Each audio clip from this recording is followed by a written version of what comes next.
네, 아까 말씀하신 우리 전 베드로 선교사님 우리 제 좌측 여러분들 우측에 뒤쪽에 앉아 계십니다. 이따가 어, 설교가 봉헌 후에 선교 보고라고 썼지만 비전 나눔의 시간입니다. 새롭게 나누어질 그 땅에서 하나님께서 역사하실 것을 기대하는 그런 비전 나눔의 시간에 이따가 갖도록 하겠습니다. 기도합니다. 하나님 감사합니다. 귀한 말씀하러 가셨사오니 이 말씀 나눌 때 성령께서 각 사람의 심령 가운데 내주하시고 조명하여 주셔서 말씀의 참뜻을 밝히 깨닫게 하시고 말씀대로 살아가기를 결단하는 또는 실천하는 은혜의 시간 되게 하여 주옵소서. 우리 주 예수 그리스도의 이름으로 기도합니다. 할렐루야. 할렐루야. 네, 오늘 우리 이제 요한 2서 말씀 함께 나누게 될 텐데요. 1장 1절 말씀 우리가 잠깐 보면 좋을 것 같습니다. 1장 1절입니다. 요한 2서 굉장히 짧죠? 한 장밖에 없습니다. 네. 자, 보시게 되면 1절 읽습니다. 장로인 나는 그녀와 그의 자녀들에게 편지하노니 내가 참으로 나뿐 아니라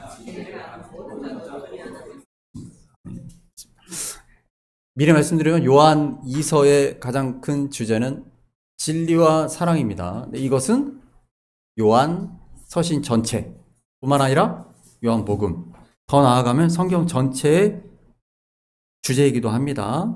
진리와 사랑이라는 말이 왜 반복되어 나오는가에 대해서 오늘 함께 볼 텐데, 여기 보시게 되면 장로, 장로가 나오죠. 제가 지난 시간에 말씀을 드렸습니다.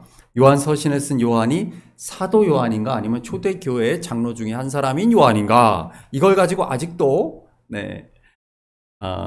다투는 그 다양한 견해가 있습니다만, 전통적으로 교회사에서는 사도 요한서를 선택해 온 것이 또 주류였습니다. 그것은 베드로전서 말씀을 통해 그 근거를 찾아볼 수 있습니다. 그 다음 보여주십시오. 네, 읽어볼까요?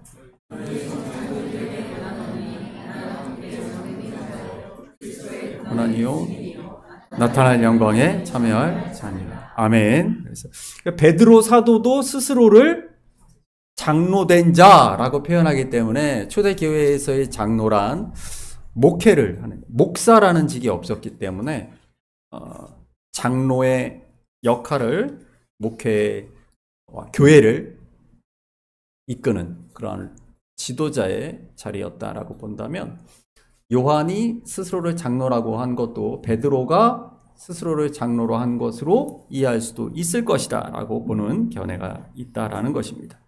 그럼 그 요한, 사도 요한은 어떤 사람인가? 요한복음 21장 20절 말씀 보면 읽어봅니다.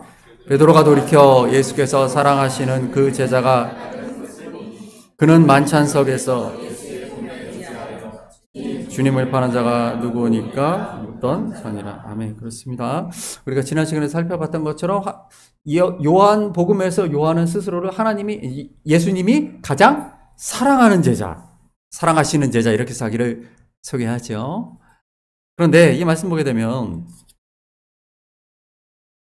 예수의 품에 의지하여 라는 표현이 나옵니다. 예수님의 등에 기댄 채라는 표현도 나오죠. 그러니까 예수님의 품에 이렇게 안겨있는 그러한 요한의 모습을 볼 수가 있다라는 것이죠. 그래서 그림 보여주십시오. 이건 1876년 최후의 만찬 카하리 블로흐라는 화가 그린 그림입니다. 레오나르도 다빈치의 최후의 만찬 우리가 잘 알지만 예수님의 품에 기대어 라는 그 말씀대로, 이게 예수님을 팔러 가는 유다의 모습이고요. 이렇게 묘사가 됩니다. 그리고 이렇게들 많이 이해를 했어요. 예수님의 품에 안겨있는 사람이다 라고 말을 했습니다. 이게 뭐가 문제냐면 예수님의 품에 안긴 이 사도 요한의 모습은, 다른 제자들은 다 수염이 있잖아요. 근데 사도 요한에게는 늘 수염을 그리지 않아요. 그리고 물론 이때 다 머리가 길긴 했지만, 많은 사람들이 긴 머리를 했지만, 긴 머리에 여성스러운 모습으로 많은 화가들이 표현을 했습니다. 그래서 2000년 동안 내려온 전설 같은 이야기가 있죠. 사실은 사도 요한은 여자다. 그리고 이 그림에 있는 이 사람은 사실은 사도 요한이 아니고 혹은 사도 요한으로 이름이 불리운 막달라 마리아다. 그래서 예수님과 막달라 마리아가 사실은 결혼을 했고 자녀가 있고 지금까지 그 혈통이 이어져 내려온다. 여러분 이거를 믿는 사람들이 굉장히 많습니다. 여러분 잘 알고 계시는 댄 브라운이 쓴 소설이 있습니다. 영화화됐죠. 2006년에 다빈치 코드 보셨습니까? 보신 분? 네, TV에서도 많이 하는데 다빈치 코드를 보시게 되면 그 영화가 뭐냐면 막달라 마리아와 예수 그리스도 그 사이에서 난 그 혈통, 그 여자가 또 주인공이죠. 보호원의 기사단도 나오고 굉장히 재미있습니다. 근데 그 영화에서 그렇게 표현된 것만이 아니라 또 있습니다. 카잔스키가 쓴 원작을 마틴 스콜세지 감독이 영화한 그리스도 최후의 유혹이라는 영화도 있었습니다. 보셨습니까? 1988년작입니다. 윌리엄 데포가 주인공으로 나왔는데 그 영화에서도 역시 예수님이 막달라 마리아와 결혼하는 이야기가 나옵니다. 예수님의 품에 안기어 라는 이 표현, 예수님이 사랑하시는 제자, 이런 표현들 자체가 그래서 2000년의 교회사 가운데 그런 생각들을 끊임없이 갖게 했다라는 것이죠. 근데 이것은 사실은 이 신학이 그동안 발달해왔던 서양 사람들이, 유럽 사람들이 자신들의 문화권 안에서 자신들의 상식으로 이것을 성경을 읽었기 때문에 생긴 문제입니다. 말씀 보여주시면, 말씀 보여주십시오. 네, 한번 읽어볼까요? 내가 예수를 위하여 자기 집에서 큰 잔치를 하니 세리와 다른 사람이 많이 함께 앉았는지라. 이 앉았는지라의 원어가 카타케이마입니다. 카타케이마이. 이 말 자체가 뭐냐면 드러눕다, 비스듬히 기대다, 이런 뜻입니다. 무슨 말이냐? 그림 보여주시면, 네, 이 당시에 식사하던 모습입니다. 아주 가난한 집 같은 경우는 그냥 바닥에, 그러니까 유대인들은 식탁이라는 개념이 없어요. 우리가 지금 쓰고 있는 책상처럼 생긴 식탁이라는 그것을 쓴 적이 없어요. 그 사람들이 쓰는 일반 서민들은 바닥에다 음식을 깔고 먹었고, 이것은 헬라 문화가 들어온 이후에 만들어진 트리클리늄이라고 하는 뜰이 3개로 되어 있는 디귿자 형태의 식탁에서 식사를 하는 겁니다. 왼팔로 기대고 오른팔로 먹습니다. 쭉 이런 식으로 기대면 어떻게 됩니까? 내 앞에 있는 사람은 내 품에 있는 것이죠. 그래서 예수님이 여기서 식사를 하신다, 이 자리에 계신다 라고 한다면 사도 요한은 여기 있었겠죠. 그러면 정말 품에 기댄 것처럼, 등에 기댄 것처럼, 그러니까 등에 기대다, 품에 의지하다, 이 말이 무슨 의미인가? 이들의 식사법, 당시의 식사법을 이해하면 알 수 있다라는 것입니다. 그 다음 그림도 보여주십시오. 그래서 예수님이 누가복음 7장 말씀이죠.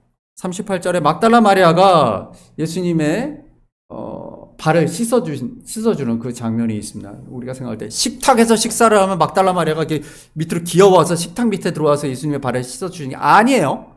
비스듬히 기대서 식사를 하기 때문에 그 발치에서 이렇게 예수님의 발에 향유를 붓고 머리털로 닦았다라는 것이죠. 그러니까 예수님과 막달라 마리아의 결혼이라든가 다빈치 코드 이런 수많은 이야기들이 나오는 것 자체가 성경을 읽을 때 자기들의 문화와 자기들의 상식으로 읽기 때문에 그래요. 당시에 이 말씀이 쓰여졌던 사회적, 문화적, 역사적 배경과 그리고 말씀의 원뜻 의미를 알기 위해 애쓰지 않았던 이들이기 때문에 이런 일들이 벌어진 겁니다. 그래서 하나님을 아는 것, 말씀을 아는 것이 중요하다는 거예요. 말씀을 좀 보시게 되면 그 요한은 바로 21장 24절 읽어봅니다. 일들을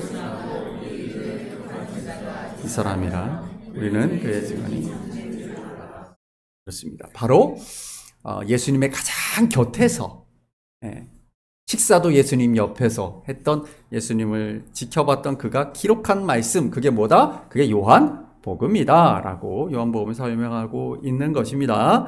요한이서 1장 1절 말씀 우리가 아까 봤던 말씀인데 다시 한번 볼까요?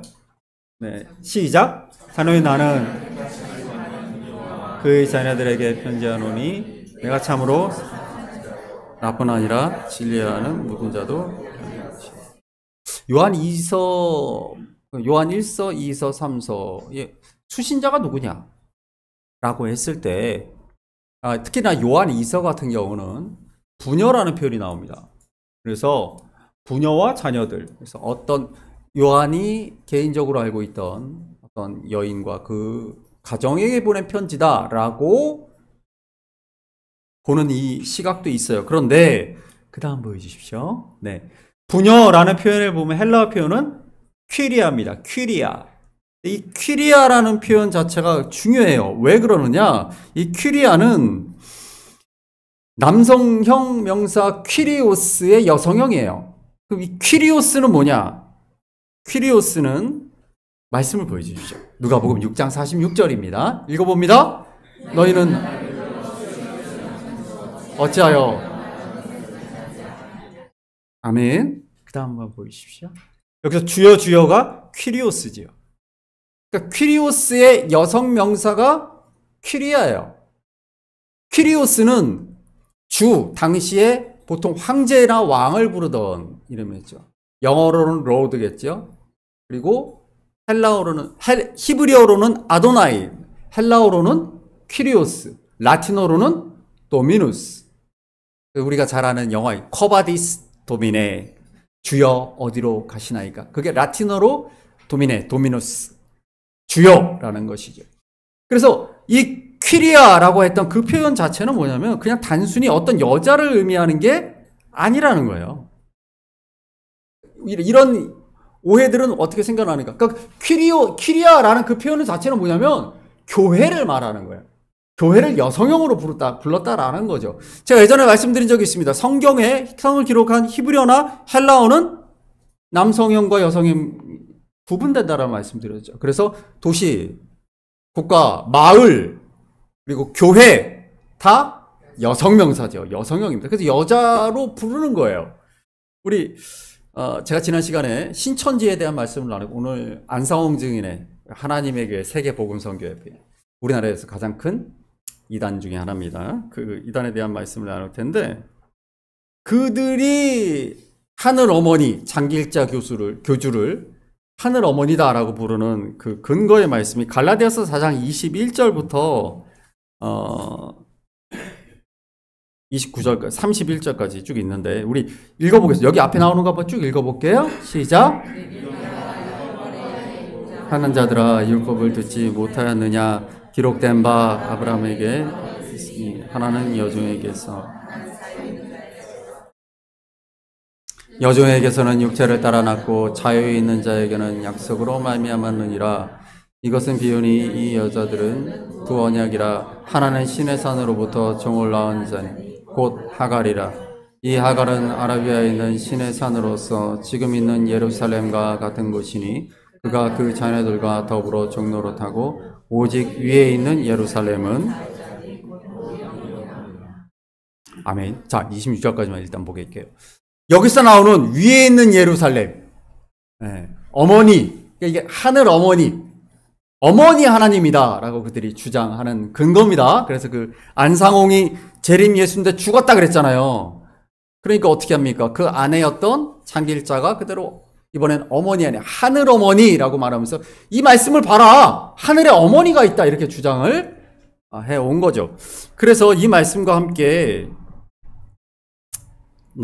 우리 29절 말씀도 한번 볼까요? 29절. 그러나 그때 육체를 따라 난 자가 성령을 받게 한 것 같이 이제도 그라도다. 31절입니다. 그런즉 형제들아 우리는 여종의 자녀가 아니요 자유에 있는 아멘. 요한계시록 21장 2절. 이것도 역시 그들이 주장하는 가장 근거의 말씀이에요. 읽어봅니다. 또 내가 보매 그 준비한 것이 신부가 남편을 위하여 단장한 것 같더라. 아멘. 그렇습니다. 그래서 그들이 항상 주장하는 게 그런 겁니다. 하늘 어머니가 계시다라는 것이죠. 그런데 이 말씀들을 보시게 되면 오늘 이 말씀을 길게 보진 않겠지만 반복되어 나오는 주제가 있어요. 뭐냐면 자유, 종 이런 뜻이죠. 종의 자녀와 자유의 자녀가 있다 얘기를 하고 있잖아요. 갈라디아서를 언제 썼습니까? 저 뒤에 보시면 사도 바울의 선교 여행이 나오죠. 갈라디아서는 몇 차 여행 후에? 저기 써 있는 거에 의하면 1차 여행이죠. 처음으로 1차 선교를 다녀왔어요. 이방 지역이었던 그 갈라디아 지역을 다녀왔어요. 돌아왔는데 문제가 있었어요. 어떤 문제입니까? 이방인들에게도 율법을 강요해야 되느냐라는 문제였죠. 그래서 사도행전 15장에 예루살렘 공의회가 열렸어요. 공의회 결과가 어떻게 됐습니까? 율법대로 행하지 않아도 된다라는 것이죠. 자유하다라는 이야기를 합니다. 그래서 갈라디아서를 쓴 거예요. 그들에게. 그래서 갈라디아서의 부제가 뭡니까? 자유의 복음이에요. 자유의 복음. 자유하다라는 거죠. 이 갈라디아서의 주제가 그 얘기를 하고 있는 거예요. 아까 그 두 여자로 표현되는 하갈과 사라로 표현하는 이스마엘과 이삭으로 표현되는 이 표현이 어떤 의미냐면 종의 자녀, 즉 율법에 매여 있는 삶이 아니라 너희는 이제 영의 자녀, 즉 성령의 자녀들. 그러니까 너희는 오순절의 의미를 제가 말씀드렸었죠. 율법이 아니라 이제는 성령의, 그 성령이 너희를 자유하게 한다라는 얘기를 하는 것이죠. 그리고 그 어머니 예루살렘 그 표현은 아까 나왔던 신부와 같은 것입니다. 뭡니까? 교회입니다. 교회. 교회를 그리스도의 신부라고 하죠. 나는 남자인데 하나님은 남자와 여자가 없다라고 제가 말씀을 드렸죠. 여성 명사로 쓰여진 것 뿐이에요. 남자와 여자가 하나가 되어 하나, 온전한 하나, 에하드를 이루는 것이라고 제가 이론론을 설명할 때 구약의 정신, 성경의 정신은 그런 거라고 말씀드렸죠. 그렇기 때문에 이 안상홍 증인의 우리 사진 좀 잠깐 보여주시겠어요? 네. 에논 누군지 알아? 2002년 한일 월드컵. 네. 안정환. 그 다음 유상철. 그 다음 홍명보. 국가대표 감독이 됐죠. 네.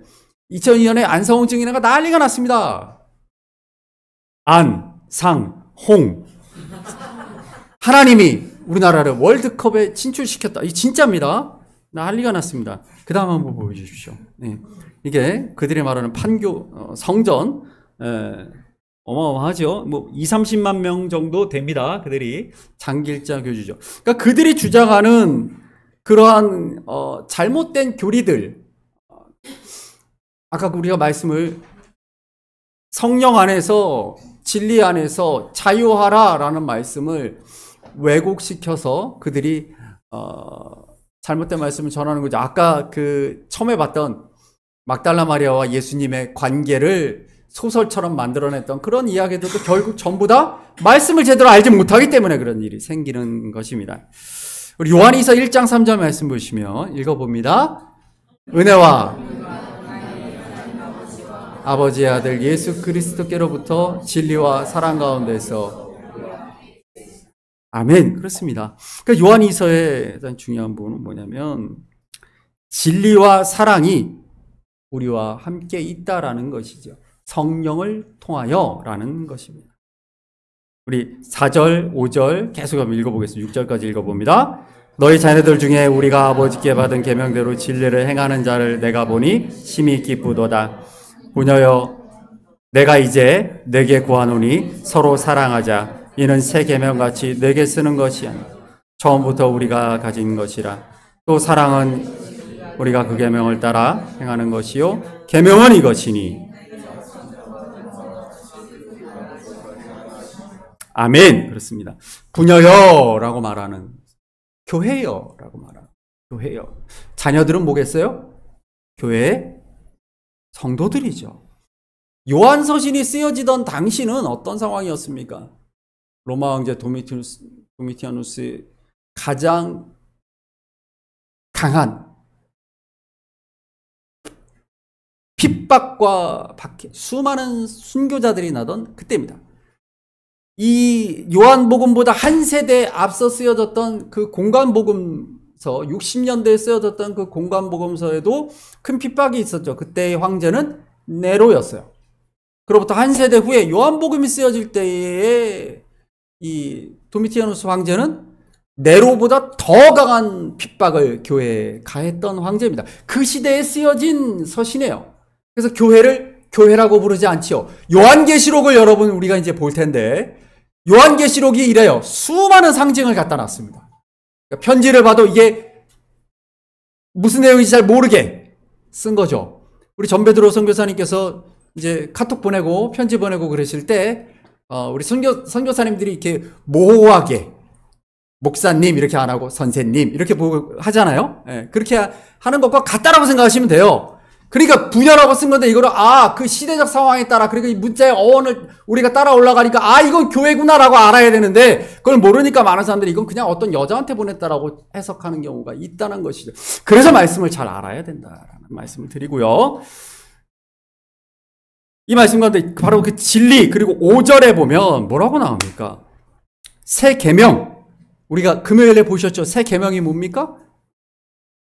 사랑하라. 예수님께서 말씀하신 그 새로운 율법이죠. 새 계명. 즉 옛 율법이 아니라, 신의 산에서 받은 율법이 아니라, 우리 아까 그 안성홍 증인회가 왜곡하고 있는 그 말씀, 신의 산에서 받은 게 아니라, 옛 예루살렘, 이 땅의 예루살렘이 아니라 하늘로부터 우리가 받은 성령, 그렇죠? 새 예루살렘. 그 성령으로 우리가 서로 사랑할 수 있다라고 말하고 있는 것입니다. 요한복음 14장 23절도 읽어보겠습니다. 시작.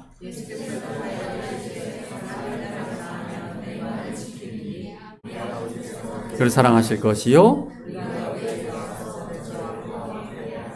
24절. 나를 너희가 듣는 말은, 아멘. 사랑하면 말씀을 지킨다라고 되어 있습니다. 사랑하면 말씀을 지킨다. 이 말씀이 무슨 말이냐면, 사랑의 영이신 성령께서 이루시는 것, 우리가 말씀을 지켜 행하는 것은 우리 힘으로 가능한지 않아요. 우리 지난주에도 말씀 나눴죠. 누가? 성령께서 역사하실 때 우리가 하나님을 사랑할 수 있고, 예수 그리스도의 십자가 사랑을 깨달을 수 있고, 우리가 사랑을 실천할 수 있다라는 것이죠. 우리 그 다음 말씀 보겠습니다. 요한 2서 1장 7절 말씀입니다. 미혹하는 자가 예수 그리스도께서 육체로 오심을, 이런 자가 미혹하는 자요. 네, 우리 지난 시간에도 우리가 봤던 영지주의자들. 지난 시간에 이 말씀, 우리가 영지주의자에 대한 말씀을 잠깐 나눴는데, 요한일서 5장 6절 말씀 잠깐 보시면, 읽어봅니다. 이는 물과 피로 임하신 이시니 곧 예수 그리스도시라. 물로만 아니요 물과 피로 임하셨고 증언하는 이는 성령이시니 성령은 진리니라. 아멘. 당시 그 교회를 흔들었던 이단 중에 가장 큰 이단이었던 영지주의자, 지금까지도 이단들이 그 영지주의적인 것들을 많이 활용합니다. 영과 육을 분리한다라는 말씀드렸죠. 육은 더러운 것, 악한 것, 망할 것, 영이 좋은 것, 영원한 것, 이렇게 막 분리해버린다라는 거예요. 근데 예수 그리스도는 영이 부활하셨습니까? 아니죠. 몸이 부활하셨잖아요. 못자국과 창자국을 만져보라 라고 말씀하시죠. 영과 육이 하나가 된 몸의 부활, 우리가 사도신경에서 몸이 다시 사는 것을, 몸의 부활을 우리가 믿는다라는 그 고백입니다. 근데 이 영지주의자들은 당시에 이 요한이 이 얘기를 왜 썼냐면, 그들은 이렇게 주장했어요. 예수님이 물로 세례를 받았을 때 그리스도가 되었다. 그러다가 다시 십자가에서 죽었을 때, 피 흘렸을 때 그 육체는 죽었다. 그러니까 예수는 하나님이 아니다. 이렇게 얘기를 하는 것이죠. 그런데 여기 뭐라고 말합니까? 그는 물과 피로 임하신 이시니 곧 예수 그리스도라. 물만이 아니라 그래서 물과 피로 임하셨다라고 얘기를 하는 거예요. 피 흘리는 육신으로도 그는 임하셨다. 이걸 깨닫게 하는 게 누구십니까? 성령이다.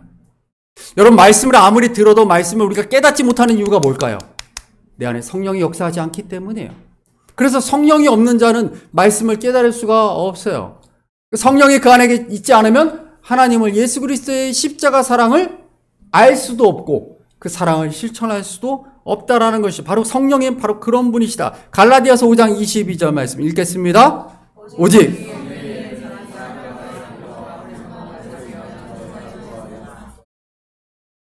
아멘. 우리가 봤던 말씀이죠. 충성과 운영, 절제까지 해서 9가지 열매인데 성령의 열매가 사랑인 이유, 사랑은 곧 하나님과 하나 되게 하는 것이다라는 말씀을 드렸죠. 우리 마가복음 1장 10절 11절 금요일에도 봤던 말씀인데 한번 읽어봅니다. 곧 물에서 올라오실새 하늘이 갈라짐과 자기에게 내려오심을 보시더니 11절 하늘로부터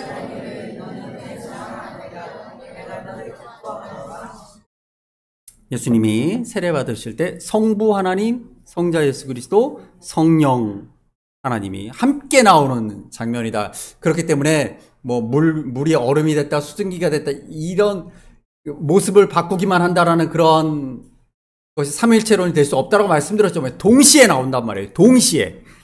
이것을 아우구스티누스가 삼위일체론에서 이렇게 얘기를 했죠. 사랑하는 자 성부 하나님, 내 사랑하는 아들이라 사랑받는 자 예수 그리스도 성자, 그리고 그 사이에 성령. 그 성령의 역할은 무엇이냐? 여러분, 성경에서 성령의 역할은 사랑받고 사랑하게 하는 역할이에요. 그래서 성령을 사랑의 영이라고 하는 겁니다. 골로새서 3장 14절 말씀 읽어봅니다. 이 모든 것 뒤에 아멘. 영어 버전이 있어요. 예, 보시게 되면 여기 charity라고 되어 있는데 이게 사랑입니다. 자애, 베푸는 어머니의 사랑 같은 그 사랑이에요. 그걸 뭐라고 그러냐면 우리가 사랑의 띠라고 그랬는데 여긴 띠가 아니죠. 이 영어 버전에서는, 킹제임스 버전에서는 그거를 본드라고 합니다. 본드. 지오. 본드가 뭐야? 본드를 어떨 때 써? 딱 붙일 때 씁니다. 딱 붙일 때 쓰죠. 그러니까 이 말씀을 헬라 원어로 한번 볼게요. 헬라 원어로 보시게 되면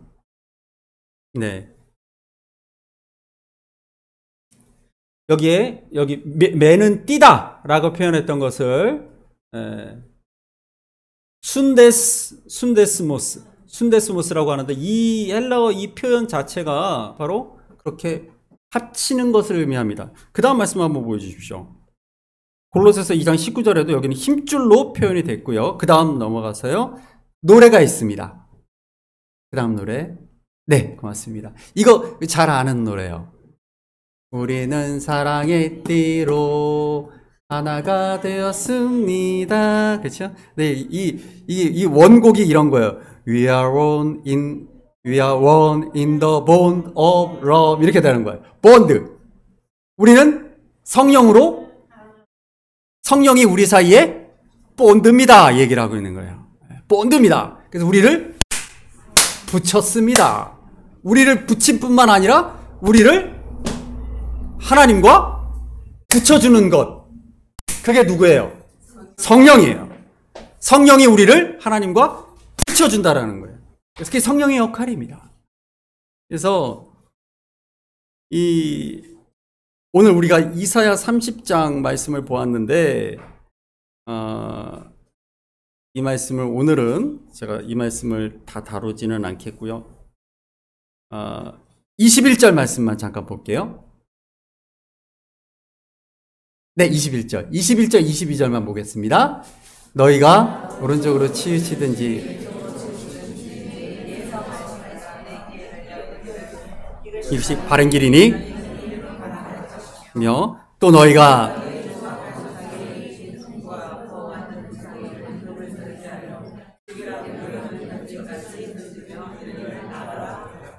아멘. 그렇습니다. 오늘